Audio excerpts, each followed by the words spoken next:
Chapter 7 important chapter है। किस लिहाज से इंपॉर्टेंट है? चैप्टर 7 दोनों लिहाज से इंपॉर्टेंट है। चैप्टर 7 आपका ऑर्गेनिक का बेसिक भी है और चैप्टर 7 में से बोर्ड में लॉन्ग क्वेश्चन भी आता है। दोनों लिहाज से इंपॉर्टेंट है। यानी कि आप इस चैप्टर में ये नहीं करेंगे कि आप जनाब सिर्फ टाइम पास के लिए उसको रट्टा शट्टा मार के, यानी कि आप सिर्फ बोर्ड के लिए कोई लॉन्ग क्वेश्चंस को रट्टा मारें और अपनी जान छुड़ा लें। नहीं बेटा, अब आपने ऑर्गेनिक में ऐसा नहीं करना। ऑर्गेनिक में ऐसा करना आपके लिए मसला बनाएगा। ऑर्गेनिक का जो एमडी कैट का आपका जो पेपर होता है उसमें भी मेन पोर्शन ऑर्गेनिक से होता है।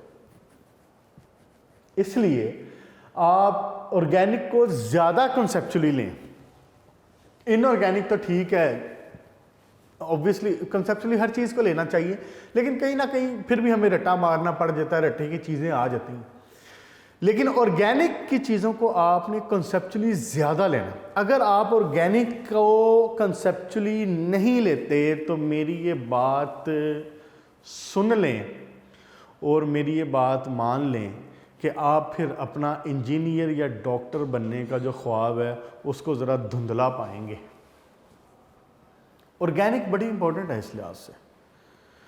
चैप्टर 7 में बोर्ड ने भी लॉन्ग क्वेश्चन देना है और उसके बाद आपका जो बेसिक्स है वो सारे का सारा चैप्टर 7।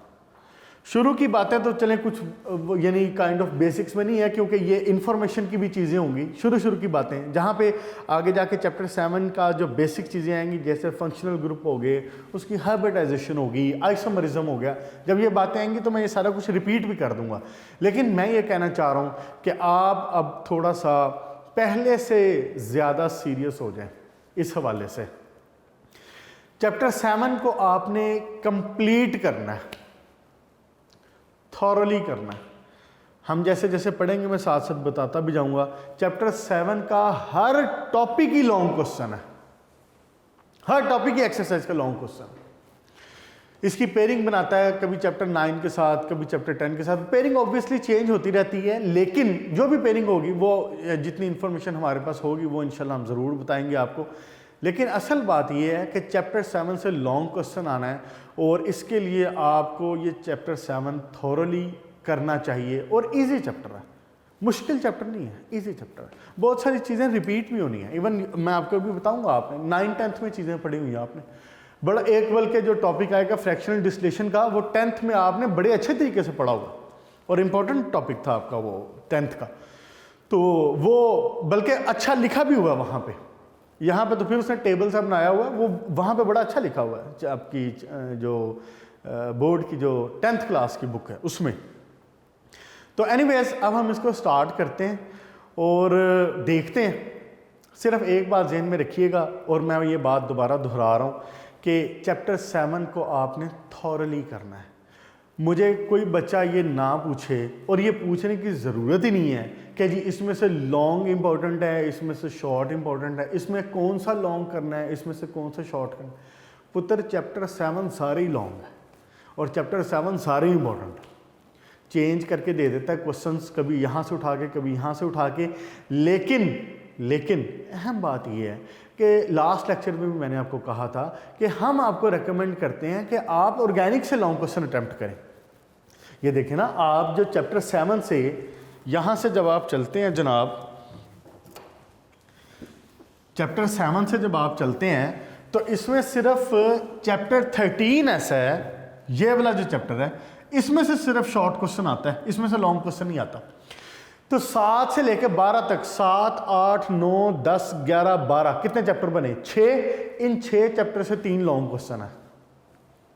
तो जब हम आपको ये कह रहे हैं कि आप लॉन्ग क्वेश्चन ये अटेम्प्ट करें, वी आर रिकमेंडिंग कि आप लॉन्ग क्वेश्चन ये अटेम्प्ट करें, तो फिर why to take the risk? फिर आप ऑप्शंस पे या आप चॉइसेस पे क्यों जाएंगे? जब आप कह रहे हैं कि मैंने इसी चैप्टर का लॉन्ग क्वेश्चन अटेम्प्ट करना है, तो फिर आप इस चैप्टर को थॉरली करें, इस चैप्टर को मुकम्मल करें, ताकि वो जहां से मर्जी उठा के पूछ ले। समटाइम अगर वो कोई अनऑब्वियस क्वेश्चन पूछ लेता है तो फिर आपका तो लॉन्ग क्वेश्चन डाउट में आ गया ना। इसलिए इस किस्म का रिस्क नहीं लेना। जहां से आप डिसाइड कर रहे हैं कि आपने लॉन्ग क्वेश्चन करना है, और चैप्टर है भी इजी है, इजी चैप्टर है, मतलब एक सीक्वेंस में एक गो में जाता है चैप्टर, और शुरू के क्वेश्चन तो वैसे थ्रेटिकल से हैं, तो याद करना उनको आसान है, कोई मुश्किल नहीं है इसमें। तो इसलिए चैप्टर 7 आपने थॉरली करना है। इवन चैप्टर 8, 9 आगे तो चैप्टर हैं भी छोटे छोटे। आपने जो इनऑर्गेनिक के चैप्टर पढ़े ना, ये बड़े लेंथी चैप्टर थे। सिर्फ जो आपका आगे चैप्टर 8वां है ये थोड़ा सा लेंथी है, फिर 9वां, 10वां, 11वां, 12वां, 4, 4, 5, 5, 8, 8, 10, 10 सफ़ों के चैप्टर हैं, कुछ भी नहीं होगा। क्लियर हो गया बेटा? इसलिए ज़रा मेंटली प्रिपेयर हो जाए, फोकस कर लें और चीज़ों को, बातों को कंसेप्चुअली एब्जॉर्ब करें, ताकि जब आप तशरीफ़ लाएं कॉलेज, और बिल्कुल आप तशरीफ़ लाने के करीब ही हैं, कॉलेज आने का वक्त आपका करीब ही है, तो जब आप आएँ तो उसके बाद जब आपके फर्स्ट टर्म के एग्ज़ाम्स हो जाएं, तो एग्ज़ाम्स के बाद जब आप ऑर्गेनिक स्टार्ट करें तो obviously you will be enjoying the thing. यह बात ज़हन में रखें। और अगर आपने इस चैप्टर की बेसिक्स को एब्जॉर्ब ना किया तो फिर आप यकीन माने कि आपको ऑर्गेनिक कभी भी नहीं अच्छी लगेगी, आपको ऑर्गेनिक पसंद नहीं आएगी, आपको ऑर्गेनिक केमिस्ट्री से नफरत हो जाएगी। फिर बेसिक्स ही नहीं पता होंगे ना। अगर किसी बच्चे को ABC नहीं आती और आप उस बच्चे को इंग्लिश पढ़ाएं तो फिर उसको क्या आएगा? उसको इंग्लिश पसंद आएगी? कभी भी नहीं आएगी। इसलिए इस चैप्टर को थॉरली करना है, और इसके ख़ास तौर पे शुरू के थ्योरी के कुछ क्वेश्चंस के बाद जो इसका फंक्शनल ग्रुप से ऑनवर्ड जो बेसिक्स और जो स्ट्रक्चर ऑर्गेनिक मॉलिक्यूल्स का, ऑर्गेनिक कंपाउंड का जो स्ट्रक्चर जहाँ से शुरू होगा, वहाँ से इंशाल्लाह मैं दोबारा बता भी दूंगा। तो वहाँ से तो ख़ास तौर पे फिर आपने अपनी जो है ना दिमाग की सारी खिड़कियाँ खोल लेनी है। आए जी, शुरू करते हैं इसको, ऑर्गेनिक केमिस्ट्री को, और चैप्टर 7 को। पेज नंबर है आपका टेक्स्ट बुक का 118। सबसे पहली बात यह है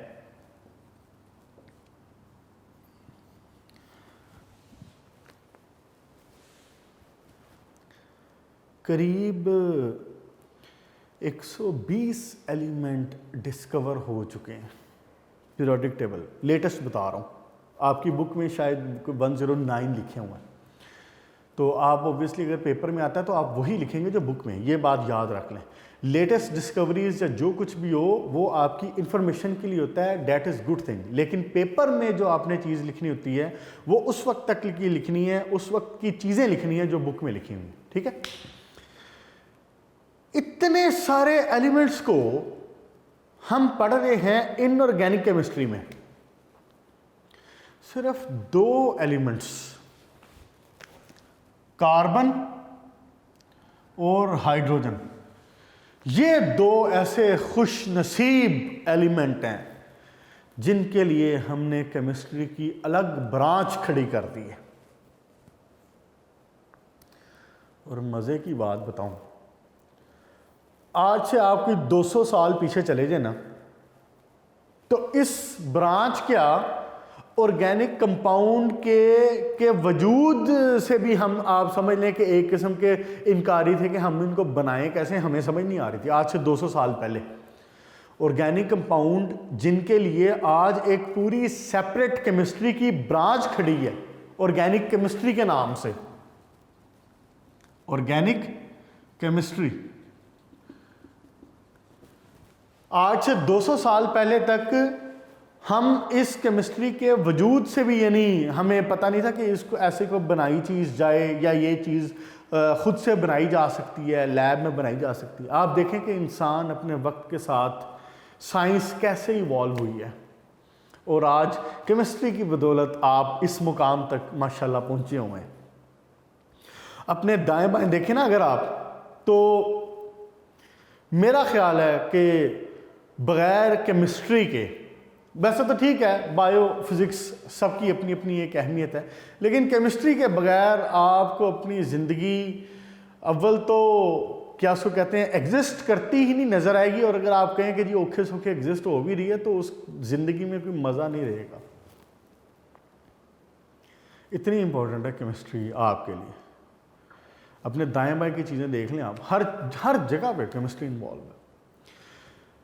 आज से 200 साल करीब पहले तक जो साइंटिस्ट हैं ये ऑर्गेनिक कंपाउंड को प्रोड्यूस नहीं कर पा रहे थे इन द लैब। हमारा जो जिस्म है, हमारे जिस्म के अंदर इस्तेमाल होने वाली जितनी एनर्जी के सोर्सेज हैं, देखें आप, मैं आपके सामने नाम लेता हूँ और ख़ास तौर पे बायो के बच्चे इसको बड़ी अच्छी तरीके से जानते हैं। मसलन proteins, carbohydrates, lipids, fats, starch, DNAs, RNase, nucleic acids, ये सारा कुछ क्या है? कौन सी इनमें ऐसी चीज़ है जो जिसमें आपका केमिस्ट्री का कोई एलिमेंट शामिल नहीं है? हर चीज़ उसी की बिना पे तो खड़ी हुई। ऑर्गेनिक जो है, अब आपका जो सारे आपका इंसानी जिस्म हो गया, इंसानी जिस्म क्या, आप किसी भी लिविंग ऑर्गेनिज्म को उठा के देख लें, आपके जिस्म के अंदर ऑर्गेनिक कंपाउंड्स बेतहाशा मिकदार में मौजूद हैं। आपके ये जो एंजाइम्स हैं ये सारे क्या हैं? ऑर्गेनिक केमिस्ट्री, ऑर्गेनिक कंपाउंड्स हैं। आप बीमार होते हैं तो आप जनाब अली एक अच्छे से डॉक्टर के पास जाते हैं। वो अच्छा सा डॉक्टर आपको कहता है कि बेटा पैनाडोल ले लें। आप जनाब पैनाडोल ले लेते हैं और 2 दिन बाद आप अल्लाह खैर के ठीक हो जाते हैं, तो आपका टेम्परेचर वगैरह सारे मसाइल हल हो जाते हैं। ये कौन हल कर रहा है? ये कैसे आपको पता चल रहा है?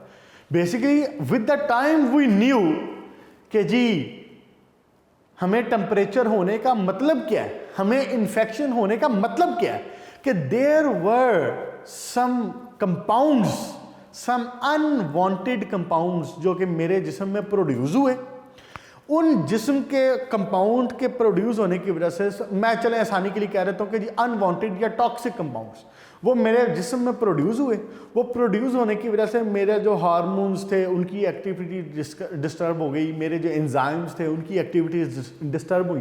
वो डिस्टर्ब होने की वजह से आई फेल्ट टेम्परेचर, और मुझे फील हुआ कि जी मुझे टेम्परेचर हो गया, मुझे इन्फेक्शन हो गया, मैं बीमार हो गया। आप डॉक्टर के पास गए, डॉक्टर ने क्या किया? डॉक्टर ने आपको मेडिसिन दी। डॉक्टर ने मेडिसिन दी तो वो मेडिसिन, वो पैनाडोल की गोली, वो क्या है? वो सारे ऑर्गेनिक कंपाउंड है, वो सारे केमिस्ट्री के कंपाउंड हैं आपके। उन्होंने क्या किया? उन्होंने जाके आपकी बॉडी में उस केमिकल टॉक्सिक अनवांटेड कंपाउंड जो आपकी बॉडी में प्रोड्यूस हुआ था, उस पैनाडोल की गोली ने, उस पैरासीटामोल ने आपकी बॉडी में जाके उसके अगेंस्ट फाइट की और आपका जो टेम्परेचर है उसको किल किया, उसको न्यूट्रलाइज किया, उसका जो बैड इफेक्ट था उसको न्यूट्रलाइज किया। आपकी बॉडी में जो इन्फेक्शन क्रिएट हो रहा था उसको न्यूट्रलाइज किया। उसकी वजह से आपकी बॉडी का टेम्परेचर वापस आ गया और आप नॉर्मल हो गए। ऐसी है ना, यही कर रहा है ना आपके जिस्म। तो ऑर्गेनिक कंपाउंड का खेल है सारा केमिस्ट्री के इन एलिमेंट्स का खेल है। तो हम ये चाह रहे थे, साइंटिस्ट ये चाह रहे थे आज से 200 साल पहले भी, कि हम ऑर्गेनिक कंपाउंड्स को जो हमें प्लांट से, जो हमें लिविंग ऑर्गेनिज्म से, जो हमें जानवरों से, इंसानों से, किसी भी लिविंग ऑर्गेनिज्म से हासिल हो रहे हैं, तो हम इनको लैब में प्रोड्यूस करके देखें। लेकिन मसला ये हुआ कि किसी साइंटिस्ट के हाथ कोई पल्ले, कोई सुराग पड़ ही नहीं रहा था। बड़ी कोशिश हुई, बड़ा इस पर काम हुआ, लेकिन they were unable to produce any organic compound in the lab. सर खपाते रहे, आखिरकार वो एक नतीजे पे पहुंचे। ये आज से 200 साल पहले की बात है। आखिरकार वो एक नतीजे पे पहुंचे। उन्होंने कहा भाई साहब मिट्टी पाओ। मिट्टी पाओ का क्या मतलब? उन्होंने कहा कि जी ये बन ही नहीं सकते, बात ही खत्म। उन्होंने कहा कि ये organic compounds can not be produced in the lab, they can only be produced in some kind of living things, living organisms. उन्होंने कहा कि इन द लिविंग ऑर्गेनिजम्स, अब बात गौर से सुनो जरा, उन्होंने कहा कि in the living organisms there is some kind of force, there is some kind of vital force. Vital चाय भी होती है वैसे। तो there is some kind of vital force जो उन ऑर्गेनिक कंपाउंड्स को प्रोड्यूस कर रही है। Vital force theory. कहा कि जी वाइटल फोर्स कोई है ऐसी जो कि ऑर्गेनिजम्स में, लिविंग ऑर्गेनिजम्स में मौजूद है, and obviously in the lab हम वो वाइटल फोर्स, कोई नेचुरल फोर्स ऐसी है, हम चूंकि लैब में उस वाइटल फोर्स को अप्लाई नहीं कर पा रहे, so we can not produce the organic compound in the lab. बात ही ख़त्म हो गई। ये करके तो जनाब इस ऑर्गेनिक केमिस्ट्री की जो किताब है वो बंद हो गई। इनऑर्गेनिक की तरफ ध्यान रहा और उस पर काम होता रहा। खैर फिर एक बार क्या हुआ, एक दिन क्या हुआ कि एक भाई साहब थे, और आपको बिल्कुल भी इन भाई साहब को बुरा भला नहीं कहना चाहिए, फ्रेडरिक, बिल्कुल भी नहीं इनको बुरा भला कहना चाहिए आपको, फ्रेडरिक वुलर, ये बंदा लैब में काम कर रहा था और यूरिया के अमोनियम सायनेट के ऊपर ये बेसिकली काम कर रहा था। किसके ऊपर काम कर रहा था? अमोनियम सायनेट के ऊपर। अमोनियम सायनेट के ऊपर। पेज नंबर 118 की आखिरी 2-3 लाइंस और पेज नंबर 119 के शुरू की बात कर रहा हूं। ये बंदा अमोनियम साइनेट के ऊपर काम कर रहा था, इसको हीट अप वगैरह कर रहा था, इसके साथ कोई भी एक्सपेरिमेंट कर रहा था। सडनली इसको एक नया कंपाउंड हासिल हुआ। इसने जब उस कंपाउंड का एनालिसिस किया, उसको देखा, तो इसको पता चला कि ये कंपाउंड तो यूरिया है। क्या कह रहा हूं? ये कंपाउंड क्या है? यूरिया। ये यूरिया, ये क्या है? अमोनियम सायनेट, और ये क्या है? यूरिया। हीट अप किया उसने अमोनियम सायनेट को, और ammonium cyanate converted to urea. जब उसने ये पहचाना कि ये यूरिया है, तो उसके जिस्म में एक कपकपी दौड़ गई, एक लर्जिश तारी हो गई। क्यों? वो इसलिए कि यूरिया तो ऑर्गेनिक कंपाउंड है, और यूरिया पाया जाता था उस वक्त तक की इंफॉर्मेशन के मुताबिक, वो प्रोड्यूस होता था इन द लिविंग ऑर्गेनिजम्स ओनली। ये जो आपका है एनिमल्स, ह्यूमंस, हमारे यूरिन में यूरिया होता है। ये ऑर्गेनिक कंपाउंड्स में पाया, ऑर्गेनिक जो लिविंग ऑर्गेनिजम्स थे इनमें पाया जाता था। इसका मतलब ये हुआ कि यूरिया जो कि एक ऑर्गेनिक कंपाउंड है, it can be produced in the lab. इस बात का जो पता चलना था, तो ये खबर जंगल में आग की तरह फैल गई। इसकी वजह से ये जो वाइटल फोर्स थ्योरी बनाई गई थी, ये डिमोलिश हो गई, ये खत्म हो गई। साबित होगी ना बात कि organic compounds can be produced in the lab. जनाब अली, जब ये काम हुआ है, उसके बाद तो फिर आप समझ लें कि ऑर्गेनिक केमिस्ट्री ऐसी चली है, और ऐसी आप कह लें कि बल्कि दौड़ी है, कि उसने बाकी केमिस्ट्री की सारी ब्रांचेस को पीछे छोड़ दिया। हमें ये पता चला है कि कार्बन एक ऐसा एलिमेंट है, और उसकी इतनी ज़्यादा यानी कि ज़मीन के अंदर, हमारी अर्थ के अंदर उसकी इतनी ज़्यादा प्रेजेंस है। आप देख लें सारे प्लांट्स, ज़मीन के कोर में बेशुमार चीज़ें जो कि कोल वगैरह और ये सारा कुछ है, कोल, पेट्रोलियम, ये सारा कुछ आप दुनिया में देख लें, कार्बन बेतहाशा मौजूद है। फिर एक और बात, कार्बन की प्रेजेंस तो है ही है, फिर कार्बन के से बनने वाले कंपाउंड्स, और इसके लिए मैं एक वर्ड यूज करने लगा हूं, डेरिवेटिव्स। डेरिवेटिव वर्ड आता है फ्रॉम द वर्ड डिराइव से। डिराइव का क्या मतलब है? किसी चीज को किसी चीज से निकालना। कहते हैं ना कि जी आपने इस बात से क्या डिराइव किया, आपने इस बात से क्या एक्सट्रैक्ट किया, यानी कि इस बात की क्या आपको समझ आई है। तो डिराइव का मतलब है उससे किसी चीज़ को निकालना।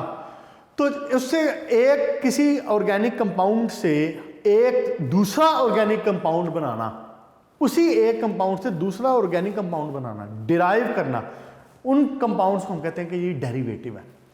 तो कार्बन के और इसके कार्बन के इतने ज़्यादा कंपाउंड खुद से मौजूद हैं, और फिर इन्हीं कार्बन के कंपाउंड से मज़ीद हज़ारों नहीं लाखों की तादाद में ऑर्गेनिक कंपाउंड्स और इनके डेरिवेटिव्स बनाए गए हैं। ये रीज़न थी जिसकी वजह से फिर हमें कार्बन को उठा के एक अलग केमिस्ट्री बनानी पड़ी, जिसको हमने नाम दिया ऑर्गेनिक केमिस्ट्री का।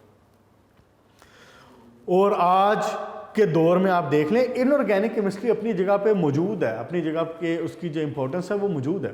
हाँ, आपने पिछले 5-7 चैप्टर्स में इनऑर्गेनिक केमिस्ट्री की जो इंपॉर्टेंस है वो पढ़ी है, लेकिन ऑर्गेनिक केमिस्ट्री भी बेतहाशा इंपॉर्टेंट है, और इसके हज़ारों और लाखों कंपाउंड हमारी डेली लाइफ में इस्तेमाल हो रहे हैं, हम उनको मैनेज कर रहे हैं। और जिसमें सबसे बड़ी बात, वैसे तो बेशुमार हैं आपकी इंडस्ट्री में, हमारे फार्मास्यूटिकल में, डाइंग में, प्लांट्स के साथ हैंडल करने में। अब आप देखें, ये पिछले दिनों जो आपने वो जो इसका हमला हुआ था, क्या नाम है उसका, टिड्डी दल का जो हमला हुआ था, उसमें आप देख लें, आप उसको रोका है आपने, उसको कैसे रोका है, उसको किल किया है, वो कैसे किल किया है? पेस्टिसाइड्स के जरिए। आपने 16 चैप्टर में भी ये बात पढ़ी, ऑर्गेनिक कंपाउंड्स के जरिए आपने उनको स्टॉप किया, उनको किल किया, उनकी प्रोडक्शन को स्टॉप किया, वरना आज आपकी फसलें सारी की सारी खाली हुई होती।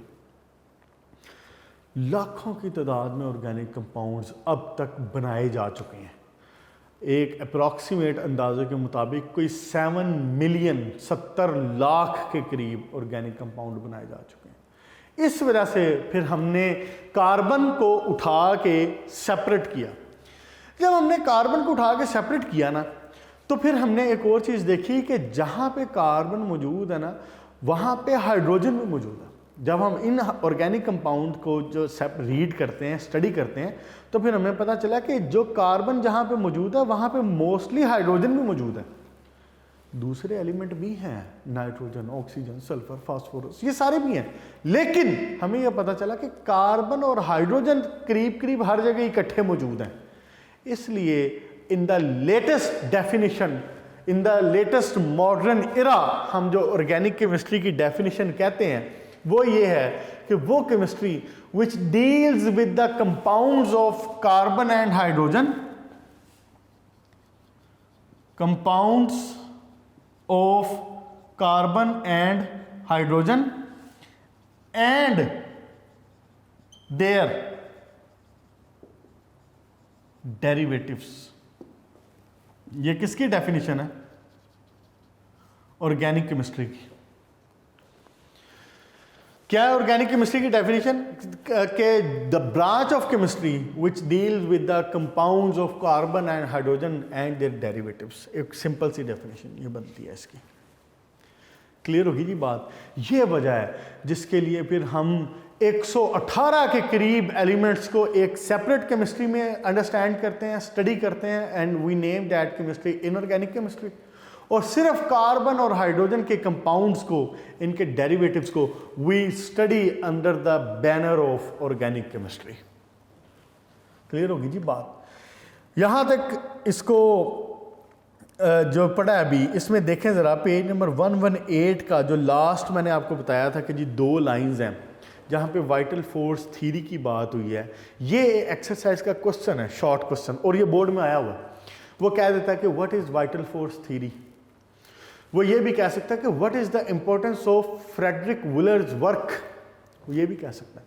वो ये भी कह सकता है कि how urea was produced in the lab. ये भी कह सकता है। फिर वो ये भी कह सकता है कि how vital force theory was rejected. देखें ना, ये सारी बातें एक ही बेसिकली क्वेश्चन का जवाब है। तो आप इसमें क्या लिखेंगे?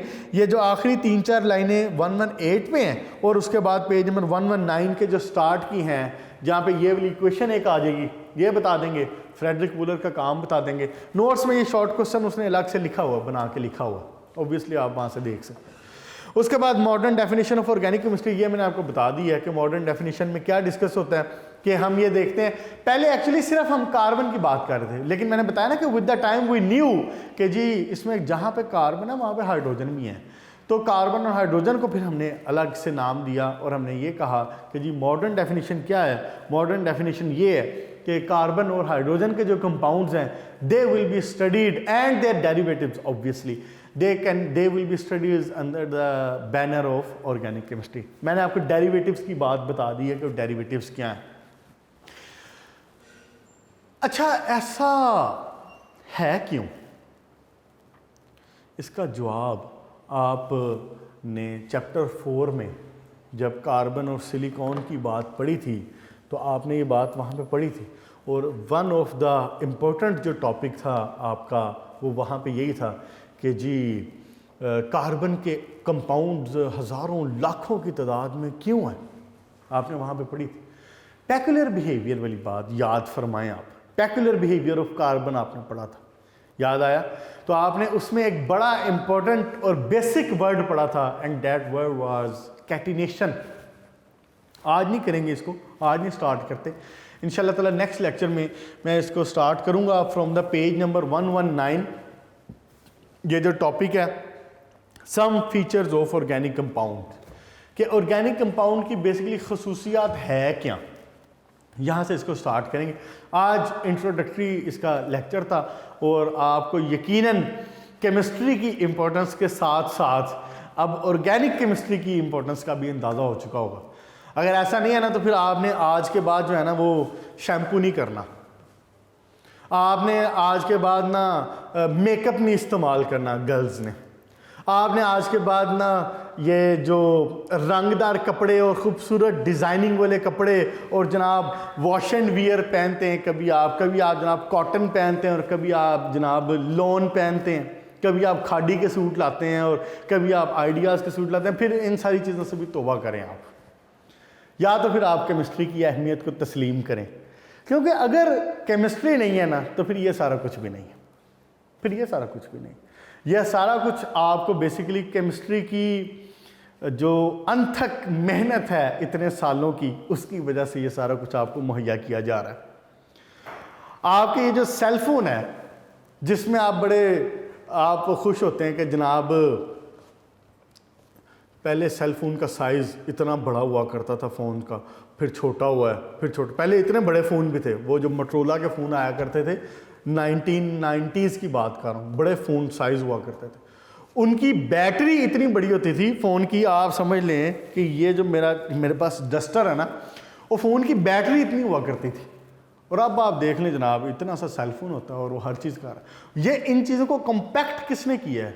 ये केमिस्ट्री ने कम्पैक्ट किया। आपकी इलेक्ट्रोकेमिस्ट्री ने आपको बताया कि जी आप लिथियम आयन इस्तेमाल करें तो आप you can have more energy in the less space. Electrochemistry में ये चीज़ें पढ़ी आपने। बहरहाल केमिस्ट्री का शुक्रिया अदा करना ना भूला करें, और केमिस्ट्री के साइंटिस्ट का भी ऑब्वियसली शुक्रिया अदा करना ना भूला करें, और याद करें इसको अच्छे तरीके से। आज ऐसे याद करने वाली कोई ख़ास चीज़ नहीं है, मुझे करें आज शॉर्ट क्वेश्चन जो एक बताया उसको ज़रा जहन में रख लें, तो बाकी इंशाल्लाह ताला नेक्स्ट लेक्चर में हम फिर इसको बाकायदा तरीके से स्टार्ट करेंगे। यहाँ तक के लिए इतना काफ़ी है, इजाज़त दें, ख्याल रखिएगा, गुड लक।